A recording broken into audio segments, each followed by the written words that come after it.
Love is the essence of God. Fill thy heart with love, and evil cannot touch thee. Love is the strongest weapon against hate. Where love rules, self is forgotten. Love is the beginning and the forever I am. Man's inhumanity to man is the cause of his recurring trials and tribulations. Love and understanding alone can bring that peace which passeth all understanding. Love is the antithesis of hate. It joys in the pleasure and happiness of others, and is forever seeking by some selfless gesture to bring comfort to those in trouble and distress. Its actions are not subservient to selfish instincts, and it derives joy from the happiness it affords others. True love is the achievement of atonement with others. It is selfless, seeing and feeling in harmony with all men. It seeks not to possess nor demands subservience to self-will. Its joys are another's happiness, and their sorrows are its sorrows. It both gives and takes in a balance of complete harmony.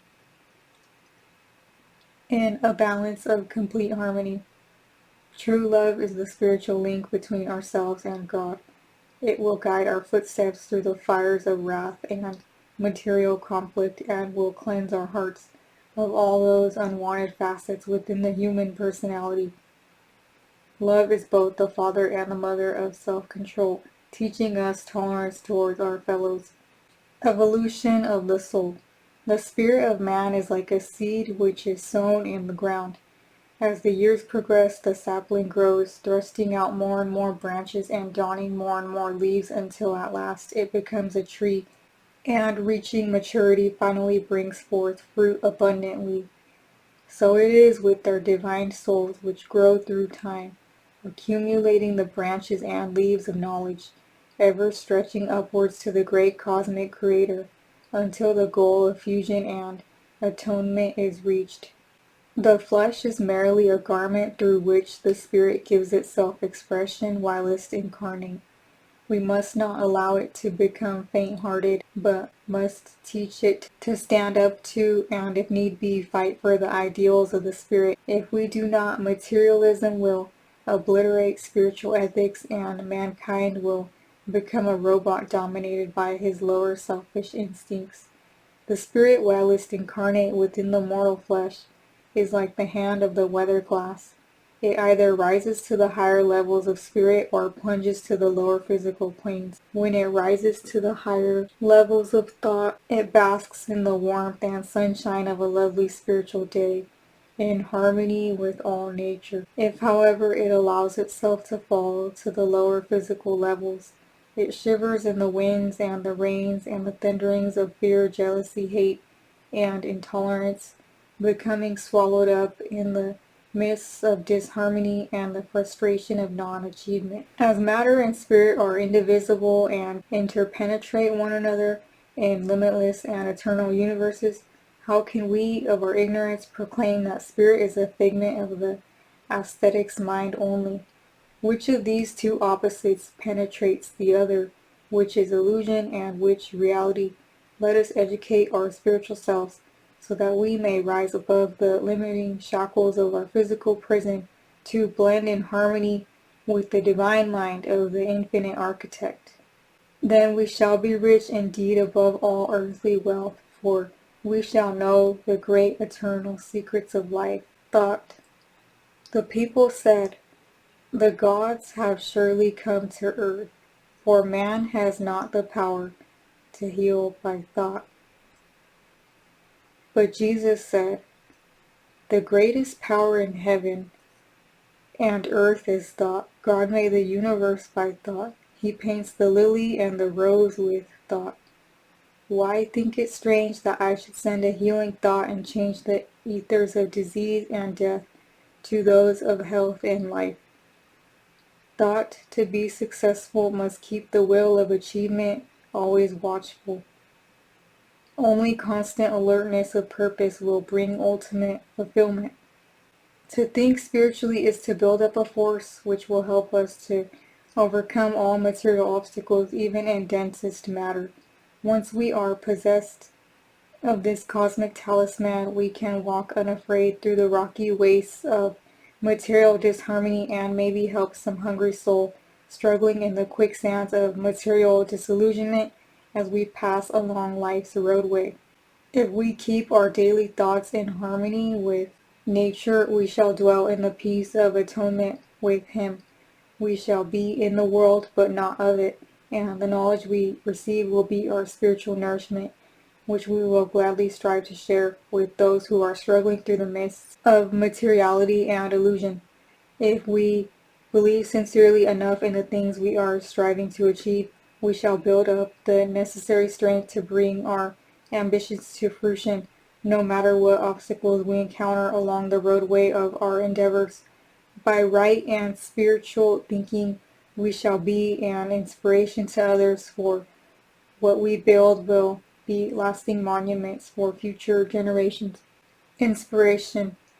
Inspiration stems from our ability to open the portals of the immortal soul, so that its God consciousness may soar unfettered to the higher planes of thought and drink in the marvels of nature in all of its various aspects. True inspiration is infused with the desire to create with nature's cooperation, as perfect a reproduction as humanly possible of what we have culled from the realms of spiritual consciousness, so that the physical brain can translate it into music, art, literature, or whatever priceless jewel we have individually been able to carry back from the treasure house of God's creative thoughts. Inspiration comes from the soul and gives birth to creative achievement. When we interpret the inspiration of others, we must be sure that we represent it faithfully, and by so doing, we shall add strength to their endeavors. True inspiration is universal and is not bound by the fetters of purely material and competitive desires. Inspiration is the freeing of the God consciousness which dwells within each soul. This must be sought and awakened before the seed of inspiration can grow. Individual effort.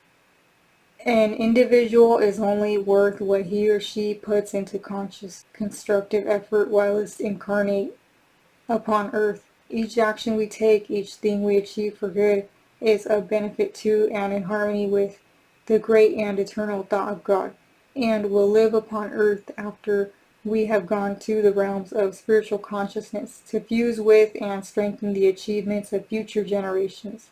If we always seek to do the utmost good in our daily lives, we shall bring out the best within ourselves, as well as being an example and an inspiration to our fellow men also. It is the activity within that counts, not that which is without. Our own mistakes are our surest tutors, and we should profit by the lessons they teach us. Otherwise, they will dwell with us like unwelcome guests until we learn to exclude them from our daily lives with the barriers of self-realization. The most important and perhaps the noblest actions in our daily lives are the admissions we make of our own faults and shortcomings. For without self-examination, we shall continue to foster the self-endangered belief that we are always right and others are invariably wrong. A man's worth is measured by what he gives to the society of human beings. He who continuously takes is a debtor, and his reward will be loneliness and frustrated emotions. Man's soul is a part of God, but in his ignorance his divine powers are latent and locked within the prison house of his own selfish emotions and actions. He can only find his divine self in the losing of his material self. Friendship. True friendship is like a green tree flourishing in the midst of a vast and arid desert, surrounded by the mirages of illusion. Therefore, we must search carefully lest we mistake the shadows for the substance. A true friend will joy with us in our times of success and will comfort us in our days of adversity.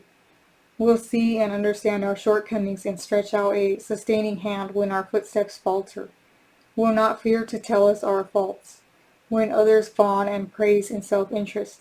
If I say, I am thy friend, I must truly feel the responsibility of my words and be sure they are the embodiment of pure thinking. If they carry not the truth of the Spirit, but are lip service to material concepts, then am I a deceiver, and my responsibility is great, insomuch as I may bring sorrow and ill fortune to another. Those who by insinuation or by word infer things to the detriment of others or those whom they call their friends, will receive payment in like manner. You can buy with material things false friendships, but you can only attain love and respect by giving it in return. The Master Jesus said, "Give, and it shall be given unto you. Take, and it shall be taken away, even that which you have." These are words of the Spirit and savor not of the flesh. True friendship is a spiritual quality. It is selfless, considering the wants of others to be of paramount importance.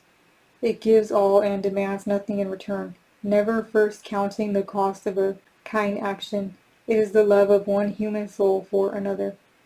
It is not possessive nor knows jealousy, but is the love of God which passeth all understanding.